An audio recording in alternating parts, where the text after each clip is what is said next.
Local news 31 में आपका स्वागत है। हमारे फेस टू फेस कार्यक्रम में आज हमारे एक मेधावी छात्र और बहुत ही विद्वान छात्र सोमेश तिवारी हमारे साथ मौजूद हैं बातचीत करने के लिए। और बातचीत का एक मौका ये है कि बहुत बड़ी उपलब्धि बागेश्वर को मिली है और खुद सोमेश तिवारी को उनके परिवार को मिली है, क्योंकि उन्होंने उत्तराखंड बोर्ड परीक्षा में इंटर में डिस्ट्रिक्ट टॉप किया है और पूरे उत्तराखंड में उन्होंने वरीयता सूची में 10वीं रैंक हासिल की है।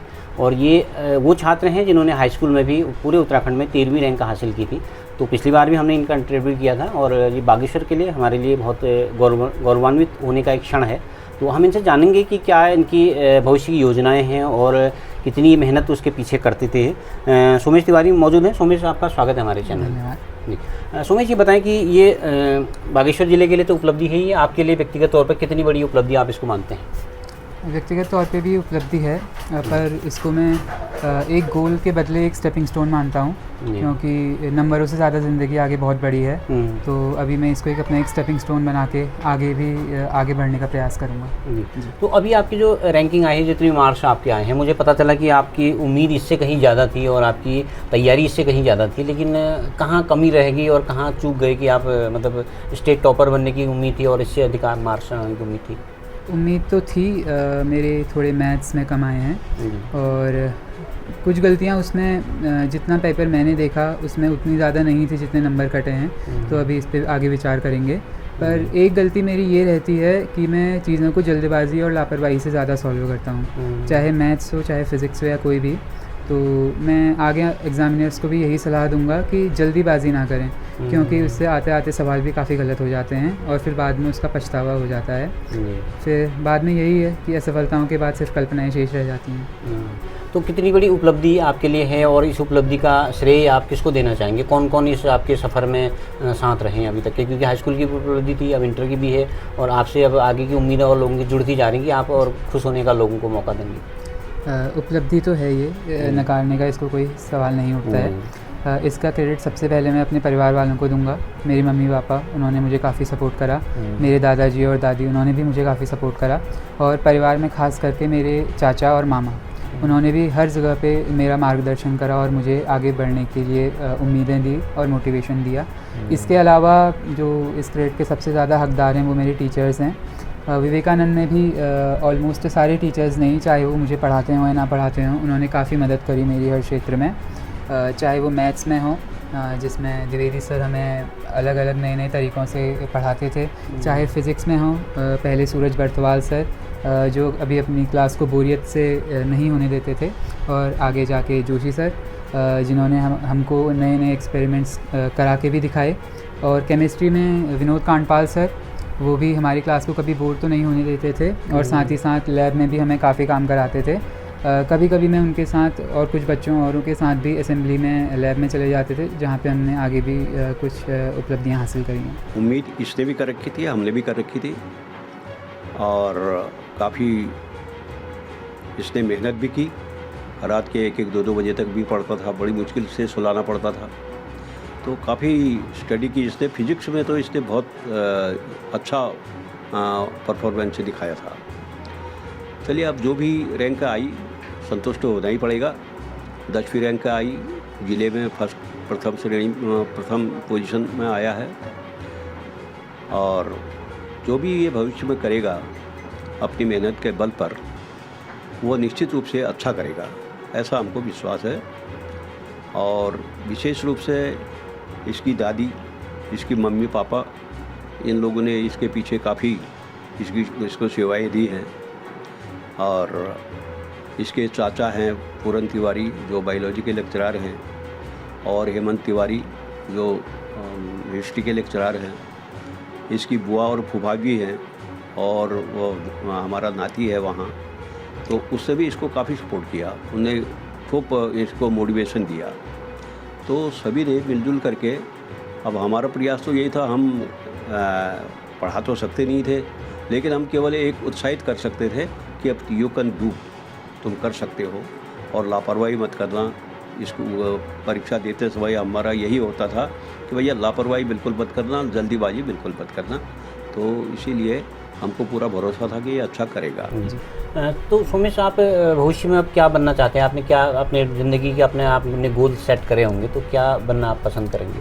आगे जाके मुझे फ़िज़िक्स के एरिया में काफ़ी इंटरेस्ट है, तो मैं यही उम्मीद करूँगा कि मैं आगे जाके फ़िज़िसिस्ट बनूँ और उसी में आगे बढ़ूँ। इसका जो श्रेय जाएगा वो सबसे पहले तो मेरे 10th तक जिन्होंने मुझे ट्यूशन पढ़ाया, मिस्टर गौरव कांडपाल, उनका काफ़ी श्रेय जाएगा। फ़िज़िक्स में इंटरेस्ट मुझे बचपन से ही था, पर उन्होंने जैसा मुझे फ़िज़िक्स पढ़ाई, उसमें जैसे उन्होंने मुझे कॉन्सेप्ट क्लियर करवाए, उससे मुझे काफ़ी मदद मिली।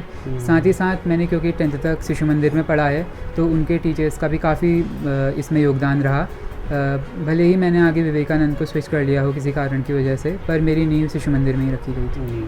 अच्छा सोमेश, आपका फिजिक्स एक सब्जेक्ट जो है बहुत फेवरेट रहा है, पसंदीदा रहा, आप बड़ा इंटरेस्ट इसमें रखते हैं, तो कोई ऐसा आइडियल व्यक्तित्व है जो आपको पसंद आता हो, जिसको देखकर आपने सोचा कि मैं ऐसा ही बनूं, या मैं वैज्ञानिक बनूं, या मैं फिजिक्स के फील्ड में जाऊं?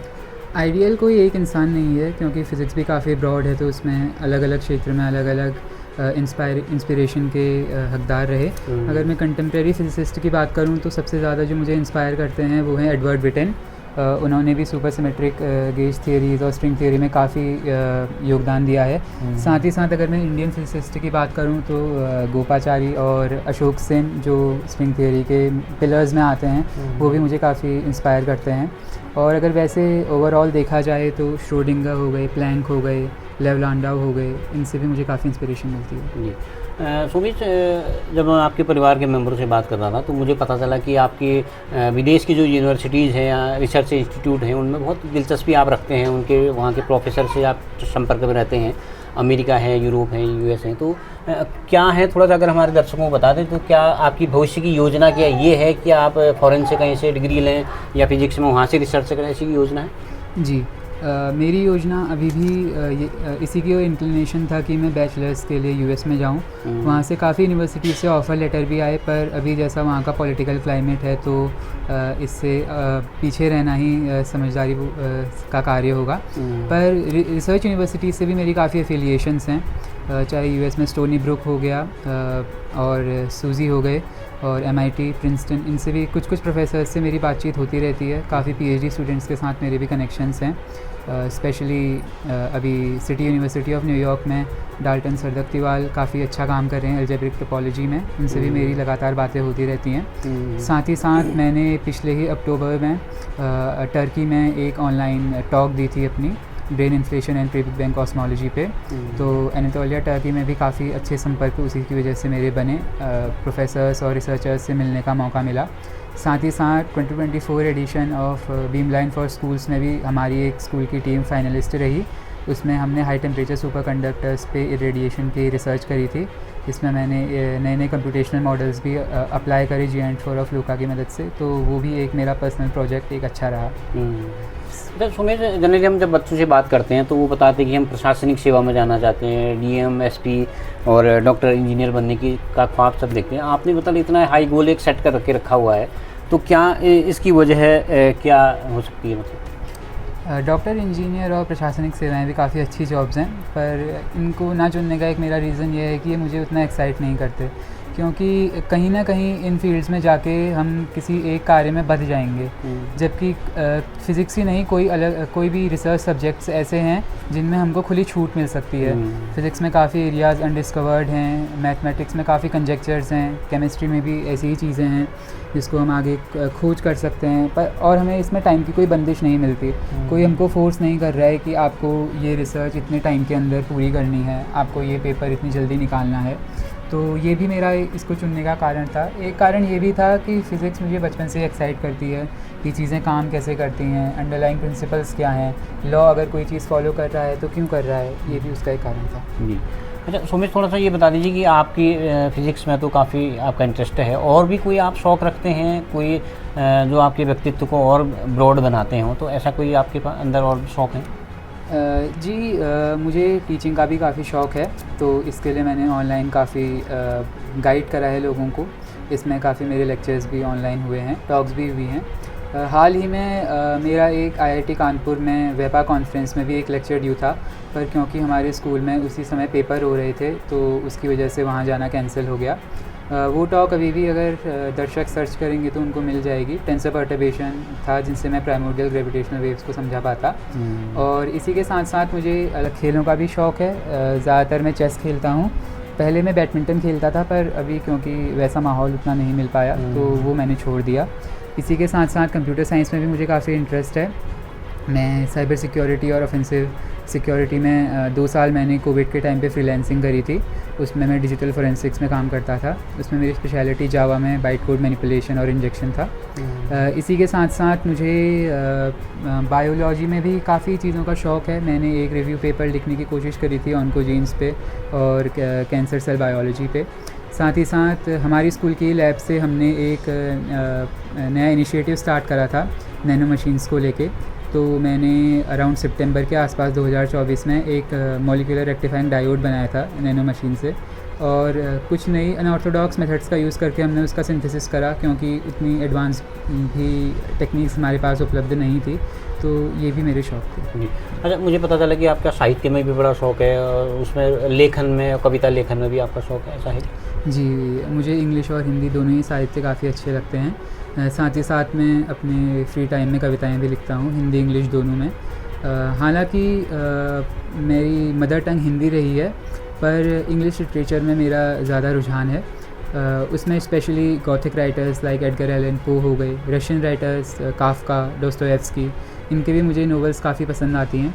साथ ही साथ जो फ़िलासफ़र्स रहे हैं यूरोपियन और इंडियन दोनों, उसमें भी मुझे काफ़ी इंटरेस्ट है। स्पेशली शोपेनहावर, मुझे फ़िलासफ़ी उनकी काफ़ी एक्साइट करती है। कांट का क्रिटिक भी काफ़ी एक्साइट करता है, और नीचे की फ़िलासफ़ी भी कुछ हद तक मैं पढ़ता हूँ, मुझे वो भी पसंद आती है। अगर मैं हिंदी साहित्य की बात करूँ तो गद्य लेखन में प्रेमचंद मुझे काफ़ी पसंद आते हैं, फणीश्वर नाथ रेणु काफ़ी पसंद आते हैं। पर हिंदी लेखन में मेरा कविताओं की ओर ज़्यादा रुझान है, तो उसमें मैं जयशंकर प्रसाद हो गए, हरिवंश राय बच्चन हो गए, और साथ ही साथ पंजाबी साहित्य में पाश हो गए, इनकी कविताएं भी काफ़ी अच्छी लगती हैं। और बंगाली साहित्य में रविंद्रनाथ टैगोर का तो खैर जवाब नहीं कोई। थैंक यू सो मच, आपने बातचीत के लिए इतनी व्यस्त समय से हमारे लिए वक्त निकाला, बहुत बहुत धन्यवाद। धन्यवाद। तो आप थे हमारे साथ मेधावी छात्र और जो डिस्ट्रिक्ट टॉपर हैं इस बार के उत्तराखंड बोर्ड के इंटर में, इन्होंने डिस्ट्रिक्ट टॉप किया है और प्रदेश में इन्होंने 10वीं रैंक हासिल की है।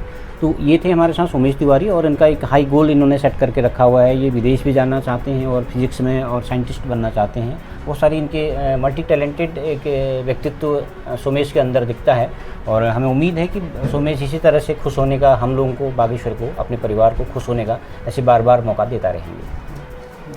लोकल न्यूज़ 31 के लिए मैं सुरेश पांडे।